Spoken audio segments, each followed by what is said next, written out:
ഈശോ മിശിഹായ്ക്ക് സ്തുതിയായിരിക്കട്ടെ. ഇന്ന് നവംബർ 24 ഇന്ന് നമ്മുടെ ധ്യാനത്തിൽ പറയുന്നത് ശുദ്ധീകരണ സ്ഥലത്തിലെ ആത്മാക്കളെ സഹായിക്കാനുള്ള മൂന്നാമത്തെ വഴിയാണ്. അത് തപസ്സാണ്. ദൈവത്തിൻ്റെ നീതിപ്രകാരം ഏത് പാപത്തിനും പരിഹാരം ചെയ്ത് അതിനുശേഷമേ നമ്മൾക്ക് സ്വർഗം കിട്ടുള്ളൂ. അത് ഉറപ്പാണ്. ഒരു ചെറിയ പാപത്തിന് പോലും അവിടെ കടം വീട്ടി കൊടുക്കേണ്ടി വരും. ഈ ലോകത്ത് തപസ്സുകൾ വഴി പരിഹാരം ചെയ്യണം. അതുപോലെ കഷ്ടപ്പാടുകൾ, സഹനങ്ങൾ, അങ്ങനെ നമ്മൾ ഇതിൻ്റെയൊക്കെ കടം വീട്ടി പോയാൽ നല്ലത്. അല്ലെങ്കിൽ അവിടെ ചെന്ന് ദണ്ഡനം അനുഭവിക്കേണ്ടി വരും. അതുകൊണ്ടാണ് പാപി തനിക്ക് കൽപ്പിക്കപ്പെട്ട ദണ്ഡനത്തെ തപസ് മൂലം നീക്കുമെന്ന് വേദപുസ്തകത്തിൽ എഴുതിയിരിക്കുന്നത്. അനുദിന ജീവിതത്തിലെ കുരിശെടുത്ത് എൻ്റെ പിന്നാലെ വാ എന്ന് പറയുന്നതും അതുകൊണ്ടാണ്. പണ്ട് നിനവേ നഗരവാസികൾ അവരുടെ രാജ്യത്തിന് വരാൻ പോകുന്ന പീഡനം ഇല്ലാതാകാൻ വേണ്ടി തപസ് ചെയ്ത് എല്ലാവരും കൂടി പ്രാർത്ഥിച്ചില്ലേ? അതുപോലെ തന്നെയാണ് ഇപ്പോഴും പറയുന്നത്. നിങ്ങളുടെ പാപങ്ങൾക്കൊക്കെ പരിഹാരം തപസ് മൂലം നീക്കി നിങ്ങൾ ശുദ്ധീകരണ സ്ഥലത്ത് ചെല്ലുമ്പോൾ പിന്നെ ശിക്ഷ അനുഭവിക്കേണ്ടി വരില്ല. നമ്മൾ മരിക്കുന്നതോട് കൂടി നമ്മുടെ തപാനുഷ്ഠാനങ്ങൾക്കുള്ള കാലം കഴിഞ്ഞു. പിന്നെ നമുക്ക് ഒന്നും ചെയ്യാൻ പറ്റില്ല. ഒരു കാര്യവും നമുക്ക് മരണത്തിന് ശേഷം ചെയ്യാൻ പറ്റില്ല. കാരണം ശരീരം പോയി. പിന്നെ ആത്മാവ് മാത്രമേ ഉള്ളൂ. ആത്മാവിന് പറ്റുന്ന കാര്യം സഹിക്കലാണ്. അതുകൊണ്ടാണ് പറയുന്നത്, ഭൂമിയിലായിരിക്കുമ്പോൾ തന്നെ സഹനങ്ങളൊക്കെ സന്തോഷത്തോടെ സ്വീകരിച്ചോ എന്ന്. ഇന്ന് തപസ് എന്ന് പറയുമ്പോൾ തന്നെ എല്ലാവർക്കും ബുദ്ധിമുട്ടാണ്. എന്നാൽ ഈ തപക്രിയകൾ കുറച്ചുകൂടി എളുപ്പത്തിൽ നമുക്ക് അനുഷ്ഠിക്കാം. അതിന് 3 കാര്യങ്ങളാണ് പറഞ്ഞു തരുന്നത്. ഒന്നാമത്തെ കാര്യം, പിശാചിൻ്റെ പരീക്ഷകൾ തള്ളി അതിനെ വിജയിച്ച് പാപം ചെയ്യാതെ പുണ്യത്തിൽ നടക്കുന്നത്.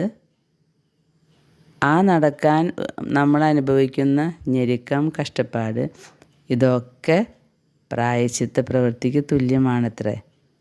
അതായത് വേറെ പ്രായശ്ചിത്ത പ്രവൃത്തിയൊന്നും ചെയ്തില്ലെങ്കിലും പുണ്യത്തിൽ നടക്കുക എന്നുള്ളത് തന്നെ വലിയ പങ്കപ്പാടാണ്. അതായത് ഒരാൾ നമ്മളെ അപവാദം പറഞ്ഞു, നമ്മൾ തിരിച്ചങ്ങോട്ട് പ്രതികരിക്കാതെ അത് ക്ഷമിച്ച് ദൈവസന്നിധിയിൽ അവർക്ക് മാപ്പ് കൊടുത്ത് ജീവിക്കുക എന്ന് പറഞ്ഞാൽ തന്നെ അത് വലിയ പ്രായശ്ചിത്തമാണ്. അത് വലിയ തപസ്സാണ് എന്നാണ് പറയുന്നത്. അങ്ങനെ വരുമ്പോൾ നമ്മൾ പാപമൊന്നും ചെയ്യാതെ ജീവിച്ചാൽ മാത്രം മതി. അത് തന്നെയാണ് എല്ലാത്തിനുള്ള പരിഹാരം. ലോകം അവസാനിക്കാൻ പോകുകയാണോ? പരിശുദ്ധ അമ്മ പറയും, നീ നല്ല വഴിക്ക് ജീവിച്ചാൽ മതി. നിൻ്റെ ഹൃദയം നന്നാക്കി മാനസാന്തരപ്പെട്ട് ജീവിച്ചാൽ മതി. ഇതാണ് ക്രിസ്തീയ ജീവിതത്തിൻ്റെ അടിസ്ഥാനം. ഇതാണ് സ്നേഹത്തിൽ ജീവിക്കുക, വിശുദ്ധിയിൽ ജീവിക്കുക എന്നുള്ളതാണ്. രണ്ടാമത്തെ കാര്യം പറയുന്നത്, സഭ നമ്മളോട് ഒരു വർഷത്തിൽ ഇടയ്ക്ക് നോമ്പ് ഉപവാസമൊക്കെ പറയും. അത് വലിയ കുഴപ്പമൊന്നുമില്ല, വല്ലപ്പോഴും ഒരിക്കലല്ലേ. അതിന് തന്നെ നല്ല മനസ്സോടും ശുദ്ധ നിയോഗത്തോടും കൂടെ ശുദ്ധീകരാത്മാക്കൾക്ക് വേണ്ടി കാഴ്ചവെച്ചാൽ വലിയ ആശ്വാസം ഉണ്ടാകുമെന്നാണ് പറയുന്നത്. അതായത് 25 നോമ്പ്, 3 നോമ്പ്, 8 നോമ്പ്, 50 നോമ്പ്, അങ്ങനെ പറഞ്ഞ കുറച്ച് നോമ്പുകളില്ലേ, അതൊക്കെ അനുഷ്ഠിച്ചിട്ട് ഈ ശുദ്ധീകരാത്മാക്കൾക്ക് വേണ്ടി കാഴ്ച കൊടുക്കാൻ. മൂന്നാമത് പറയുന്നത് നമ്മുടെ ജീവിതത്തിലെ കഷ്ടപ്പാടുകൾ. അത് വചനത്തിലും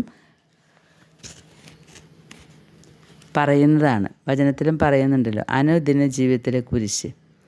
നമ്മുടെ ഈ ലോകത്ത് രാജകൊട്ടാരത്തിലിരിക്കുന്നവർ തൊട്ട് വഴിവക്കിൽ കുടിലിൽ കഴിയുന്നവർ അല്ലെങ്കിൽ റോട്ടിൽ കഴിയുന്നവർ അടക്കം എല്ലാവർക്കും ഓരോ സഹനമുണ്ട്.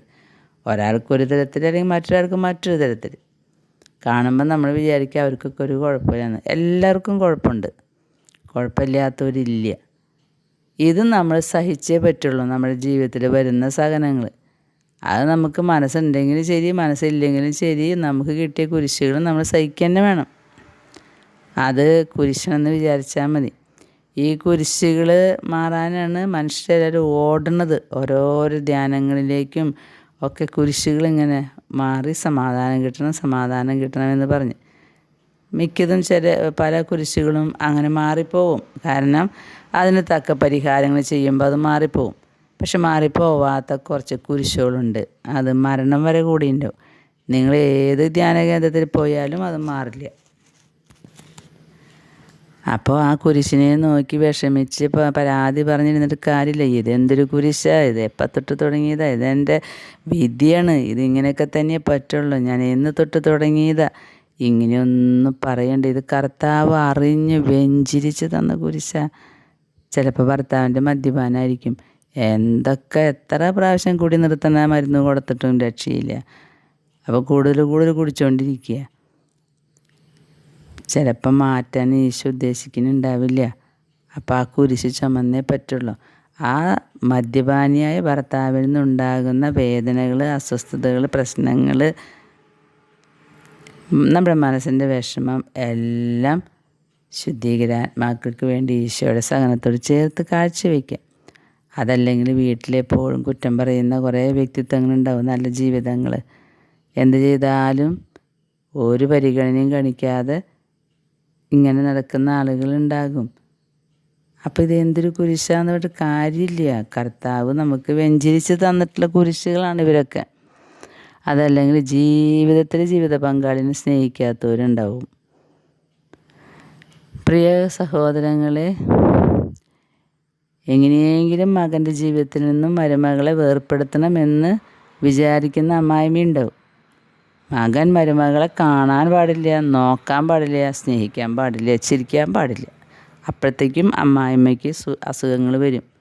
എന്തിനാണെന്നോ, മകൻ്റെ ശ്രദ്ധ അമ്മയിലേക്ക് തിരിച്ച് പിന്നെ അമ്മയും മകനായിട്ട് ജീവിക്കുക സ്നേഹത്തിൽ.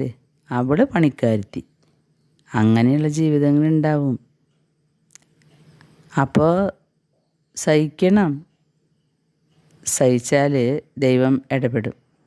അത് വിചാരിച്ച് മകനോട് ഒന്നും ഷെയർ ചെയ്യാതെ സഹിക്കണമെന്നല്ല കേട്ടോ. കാര്യങ്ങളൊക്കെ പാപ്പ സ്വന്തം ഭർത്താക്കന്മാരോട് പറയണം. ഇനിയിപ്പോൾ തിരിച്ചുണ്ട്. അങ്ങനെ മരുമകൾ അമ്മായിമ്മേനെ വളരെയധികം കുറ്റപ്പെടുത്തി സംസാരിച്ച് വീർപ്പ് മുട്ടുന്ന അമ്മായിമ്മമാരുണ്ടാവും. ഇഷ്ടംപോലെയുണ്ട്. എൻ്റെ ജീവിതത്തിൽ ഇങ്ങനെ പ്രശ്നങ്ങളാണല്ലോ മുഴുവൻ കേൾക്കുന്നത്, രണ്ട് ഭാഗത്തു നിന്നും. ചിലതൊക്കെ കേൾക്കുമ്പോൾ ഇന്ന് മനുഷ്യരുടെ ബോധം പോയോ എന്നൊരു സംശയം വരാറുണ്ട്.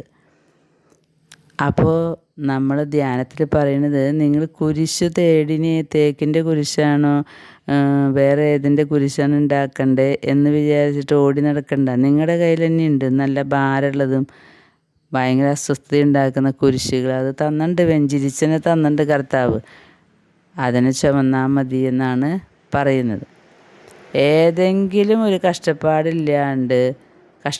സഹിക്കാണ്ട്, അതായത് സഹനം എന്ന് പറയുന്ന 3 വാക്കില്ലാതെ ഒരാൾക്കും സ്വർഗം കിട്ടില്ല എന്നാണ് ഈ ധ്യാനത്തിൽ ഉറപ്പായിട്ട് പറയുന്നത്. അങ്ങനെയൊക്കെ ജീവിച്ച് പോവാം എന്ന് വിചാരിക്കുന്നത് വെറും വിഡ്ഢിത്തരാണ്. അവസാനത്തെ ചില്ലിക്കാശ് വരെ കൊടുത്ത് തീർക്കാണ്ട് പുറത്ത് പോകാൻ പറ്റില്ല. അപ്പോൾ നമുക്ക് ഇന്ന് മുതൽ ജീവിതത്തിലുണ്ടാകുന്ന സഹനം ജോലി ഭാരമാണോ, അത് ശുദ്ധീകരാത്മാക്കൾക്ക് വേണ്ടി കാഴ്ചവെക്കാം. ശരീരവേദനയാണോ, കാഴ്ചവെക്കാം. മറ്റുള്ളവരിൽ നിന്നുള്ള ഒറ്റപ്പെടലാണോ, നമുക്ക് കാഴ്ചവെക്കാം.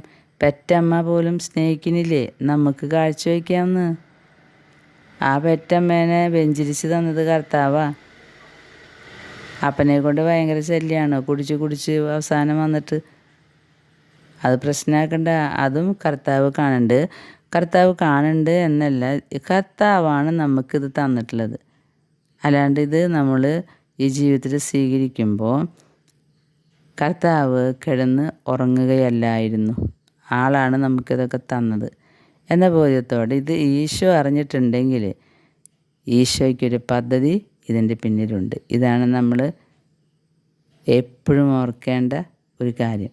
ഈശോയ്ക്ക് ഇതിൻ്റെ പിന്നിൽ ഒരു പദ്ധതിയുണ്ട്. ആ പദ്ധതി വിജയിക്കട്ടെ. ഇന്നത്തെ ജപം. അനുഗ്രഹം നിറഞ്ഞ ദൈവമേ, അങ്ങേ പ്രതാപമുള്ള സന്നിധിയിൽ ഞങ്ങൾ ചെയ്തു വരുന്ന ഏറ്റവും അയോഗ്യമായ ജപങ്ങളെ കൃപാകടാക്ഷത്തോടുകൂടെ തൃക്കാൻ പാർത്ത് കരയുന്നവർക്ക് ആശ്വാസവും, കഷ്ടപ്പെടുന്നവർക്ക് സമാധാനവും, പീഡിതർക്ക് സന്തോഷവും, മരിക്കുന്നവർക്ക് നല്ല മരണവും, ശുദ്ധീകരണ സ്ഥലത്തിലെ ആത്മാക്കൾക്ക് നിത്യാശ്വാസവും കൽപ്പിച്ച് നൽകണമെന്ന് അങ്ങേ പക്കൽ ഞങ്ങൾ പ്രാർത്ഥിക്കുന്നു. ആമേൻ. മരിച്ച വിശ്വാസികളുടെ പ്രാർത്ഥനയും സ്വർഗസ്ഥനായ പിതാവും. ഇന്നത്തെ സുഹൃതജപം. മറിയത്തിൻ്റെ മധുരമായ തിരുഹൃദയമേ, എൻ്റെ രക്ഷയായിരിക്കണമേ. ഇന്നത്തെ സൽക്രിയ. ശുദ്ധീകരണ സ്ഥലത്തിലെ ആത്മാക്കളെക്കുറിച്ച് ഒരു പ്രാവശ്യം ഭക്ഷണം പകുതി ഉപേക്ഷിക്കണം. ഈ ചെയ്യുന്നത് ഒരു തപസ്സാണ്, ഒരു സഹനം. ശുദ്ധീകരണാത്മാക്കൾക്ക് വേണ്ടി ഇങ്ങനെ കാഴ്ചവെക്കുമ്പോൾ അവർക്ക് വലിയ ആശ്വാസം ഉണ്ടാകും. നമ്മൾ ശുദ്ധ നിയോഗത്തോടു കൂടെ എന്തെങ്കിലും ചെയ്താൽ അവർക്കത് ഉപകാരം ഉണ്ടാവുള്ളൂ. അങ്ങനെ നമ്മൾ അവരെ സഹായിച്ചാൽ അവർ നമ്മളെയും സഹായിക്കുമെന്ന് നമ്മൾ ഈ ദിവസങ്ങളിൽ കാണുകയാണ്. മരിയസിമ്മ ഒരു അനുഭവം പറഞ്ഞു. വളരെ അപകടകരമായൊരു കാർ അപകടത്തിൽ നിന്ന് ഒരു ഡ്രൈവർ രക്ഷപ്പെട്ടു അത്രേ. കാർ ഒരു വട്ടം തലകുത്തി മറിഞ്ഞിട്ടും അയാൾ ഇരിപ്പിടത്തിൽ നിന്ന് അനങ്ങിയിട്ടുണ്ടായിരുന്നില്ല. 3 ശുദ്ധീകരാത്മാക്കൾ പ്രത്യക്ഷമായിട്ട് പറഞ്ഞു, ഇവരാണ് അയാളെ അങ്ങനെ രക്ഷിച്ചത്. ആ കാറിൽ നിന്നും അയാൾ തലകുത്തി മറിയാതെ അവരാണ് രക്ഷിച്ചത്. എന്നിട്ട് അവർ പറഞ്ഞു, ഞങ്ങൾ നിങ്ങളെ സഹായിച്ചു, ഇനി നിങ്ങൾ ഞങ്ങളെ സഹായിക്കൂ എന്ന്. അങ്ങനെ മരണത്തിൽ നിന്ന് രക്ഷപ്പെട്ടുവെങ്കിലും അയാളുടെ ഇൻഷുറൻസ് പേപ്പേഴ്സൊന്നും ശരിയായിട്ടുണ്ടായിരുന്നില്ല. അപ്പോൾ അയാൾ വിചാരിച്ചു ഇനി ഇൻഷുറൻസ് പേപ്പറും കൂടി ഇവർ ശരിയാക്കി തരും. അങ്ങനെ ഇയാൾ ഇൻഷുറൻസ് കമ്പനിയിൽ റിപ്പോർട്ട് വരാണ്ടായപ്പോൾ ദേഷ്യപ്പെട്ടു. ഇവർ എന്നെ സഹായിച്ചില്ല എന്ന് പറഞ്ഞിട്ട് ദേഷ്യമായി. എന്തുകൊണ്ടാണ് അവർ സഹായിക്കാത്തത്? നോക്കണേ മനുഷ്യരുടെ ഉള്ളിലത്തെ ഒരു ചിന്ത. മരിച്ചു പോയതിന് ശേഷം പാവ ആത്മാക്കൾ വന്ന് ഇങ്ങനെയൊക്കെ സഹായിച്ചിട്ടും ഇനി ഇൻഷുറൻസ് പേപ്പർ എന്താ ശരിയാക്കാത്തത് എന്നാണ്. അങ്ങനെ നോക്കി ശുദ്ധീകരാത്മാക്കളോട് ചോദിച്ചു, നിങ്ങൾ എന്താ അതും കൂടി ശരിയാക്കി കൊടുക്കാത്തത്? ജീവിച്ചിരിക്കുന്ന മനുഷ്യന്മാരുടെ ഒരു സെൽഫിഷ്നെസ് എന്നത്. നമ്മുടെ എല്ലാ കാര്യവും ശരിയായി കിട്ടണം, അവരെങ്ങനെയായാലും കുഴപ്പമില്ല. അങ്ങനെ ശുദ്ധീകരാത്മാക്കളെ വിളിക്കുകയല്ല, അവർ വന്ന് പറഞ്ഞു, ഞങ്ങളാണ് ഇങ്ങനെ രക്ഷപ്പെടുത്തിയത്, പക്ഷേ ഇവൻ്റെ ഇൻഷുറൻസ് പേപ്പർ ശരിയാക്കാൻ ഞങ്ങളൊന്നും ചെയ്യില്ല. അതവർ ദേഷ്യമായിട്ടല്ല, അവർ പറഞ്ഞു ഇവൻ കൊടുത്തേക്കണ റിപ്പോർട്ടുകളൊക്കെ കള്ളത്തരാ, ഉണ്ടാവാത്ത കാര്യങ്ങളൊക്കെ അവൻ കൊടുത്തിട്ടുണ്ട്, അതുകൊണ്ട് ഞങ്ങൾക്കൊന്നും ഇതിൽ ചെയ്യാൻ പറ്റില്ല. അതുമാത്രമല്ല, ഈ സത്യസന്ധതയില്ലായ്മ മൂലം അവന് കുറേ ബുദ്ധിമുട്ടുകളും വന്നു ചേർന്നു. ഈ ശുദ്ധീകരാത്മാക്കൾ എന്ന് പറയുന്നത് വിശുദ്ധാത്മാക്കളാണ്. അവരൊരിക്കലും പാപം ചെയ്യില്ല. അതുകൊണ്ട് അവർക്ക് തിന്മയായിട്ടുള്ളത് കാണുമ്പോൾ ദേഷ്യം വരും, സങ്കടം വരും. ശുദ്ധീകരാത്മാക്കൾ പറയും, സത്യസന്ധമായിട്ട് ജീവിച്ച് ഞങ്ങൾക്ക് വേണ്ടി സഹനങ്ങൾ കാഴ്ചവെക്കി എന്ന്. മരിയസിമ്മ ജനിക്കാതെ പോയ ശിശുക്കളെ കാണാറുണ്ടത്രേ. അവർ കുട്ടികളുടെ സ്വർഗം എന്ന് പറയുന്നൊരു സ്ഥലത്താണെന്ന് കിടക്കുന്നത്. അതല്ലെങ്കിൽ ലിംബോ എന്ന് പറയുന്ന സ്ഥലത്ത്. അത് സ്വർഗം തന്നെയാണ്, എന്നാൽ യഥാർത്ഥ സ്വർഗമല്ല. ഈ ഭ്രൂണഹത്യ എന്ന് പറയുന്ന പാപം ഏറ്റവും വലിയ പാപമാണ് എന്ന് ആത്മാക്കൾ വന്ന് പറയാറുണ്ട്. 1 പത്രോസ് 3:19-20 തിരുവചനം നമുക്ക് നോക്കാം. ആത്മാവോടുകൂടെ ചെന്ന് അവൻ ബന്ധനസ്ഥരായ ആത്മാക്കളോട് സുവിശേഷം പ്രസംഗിച്ചു. അവരാകട്ടെ നോഹിൻ്റെ കാലത്ത് പെട്ടകം പണിയപ്പെട്ടപ്പോൾ ക്ഷമാപൂർവം കാത്തിരുന്ന ദൈവത്തെ അനുസരിക്കാത്തവരായിരുന്നു. ആ പെട്ടകത്തിലുണ്ടായിരുന്ന 8 പേർ മാത്രമേ ജലത്തിലൂടെ രക്ഷ പ്രാപിച്ചുള്ളൂ. ഈ ഭാഗത്തെക്കുറിച്ച് പ്രസിദ്ധ കത്തോലിക്ക ബൈബിൾ പണ്ഡിതനായ ജോർജ് ലിയോ ഹേഡോക്ക് വ്യാഖ്യാനിക്കുന്നത് ഇങ്ങനെയാണ്: തൻ്റെ മരണശേഷം ക്രിസ്തു പ്രസംഗിച്ച കാരാഗൃഹത്തിലെ ആത്മാക്കൾ സ്വർഗത്തിലേതുമല്ല, നാശമടഞ്ഞ നരകത്തിലേതുമല്ല. കാരണം സ്വർഗം കാരാഗൃഹമല്ല, അപ്പോൾ നിത്യനാശമടഞ്ഞവരോടുമല്ല ക്രിസ്തു പ്രസംഗിച്ചിട്ടുള്ളത്. ദൈവിക നീതി നിറവേറ്റപ്പെടേണ്ടവരല്ലായിരുന്നെങ്കിൽ ഈ കാരാഗൃഹത്തിൽ ഈ ആത്മാക്കൾ കഴിയേണ്ടി വരില്ലായിരുന്നു. രക്ഷ സ്വീകരിക്കാൻ കഴിവുള്ളവരായിരുന്നെങ്കിൽ അവരോട് രക്ഷയുടെ സുവിശേഷം പ്രസംഗിക്കേണ്ടി വരില്ലായിരുന്നു.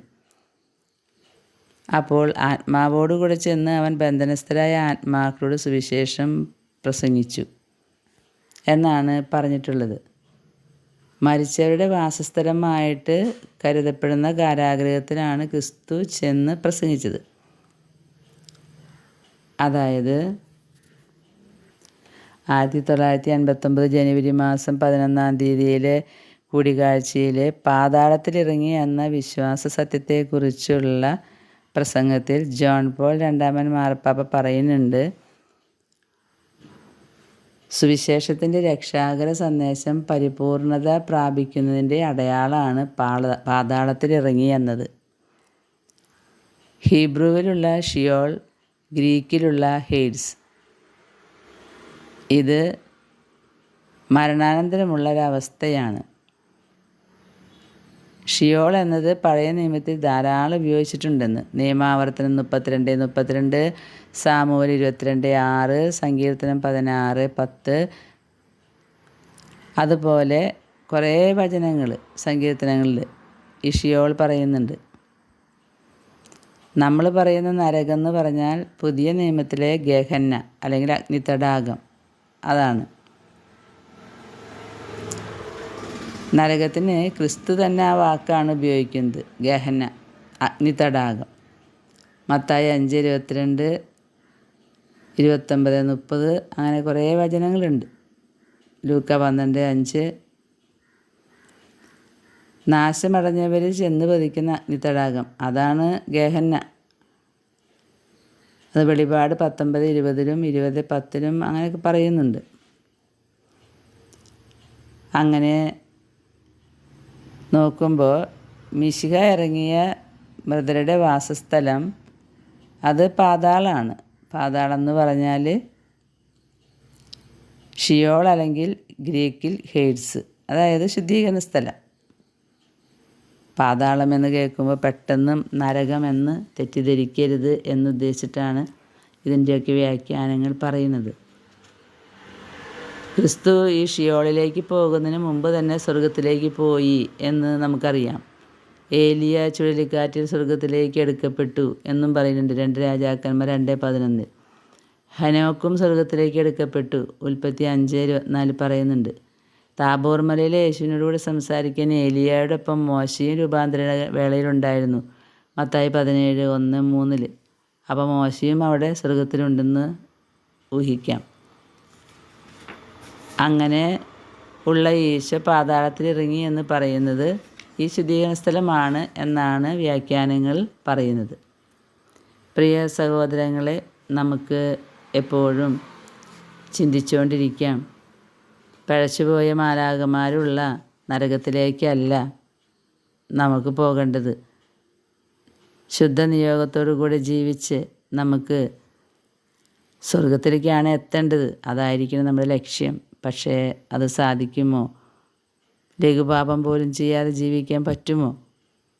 അപ്പോൾ നമുക്ക് ക്രിസ്തു ഇറങ്ങിയ പാതാളത്തിലേക്ക്, ഷിയോൾ, ഹെയ്ഡ്സ് എന്നൊക്കെ പറയുന്ന സ്ഥലം, ശുദ്ധീകരണ സ്ഥലം, അവിടെ കിടക്കുന്ന ആളുകൾക്ക് സ്വർഗത്തിലേക്ക് എത്താനുള്ള സഹായം ചെയ്തു കൊടുക്കണ്ടേ?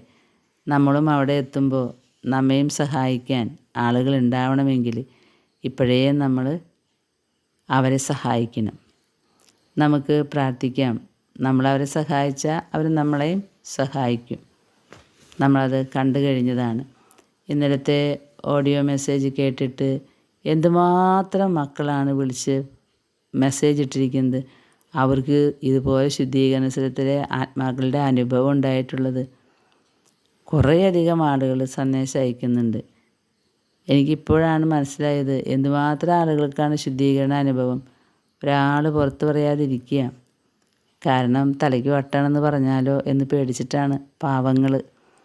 എന്തായാലും ഒരു കാര്യം ഉറപ്പാണ്, ഈ ചേച്ചിക്ക് മാത്രമല്ല ഇങ്ങനെയുള്ള അനുഭവങ്ങൾ ഒരുപാട് ആളുകൾക്ക് ശുദ്ധീകരണ അനുഭവങ്ങൾ ഉണ്ട് എന്നുള്ളത് തന്നെ സന്തോഷം.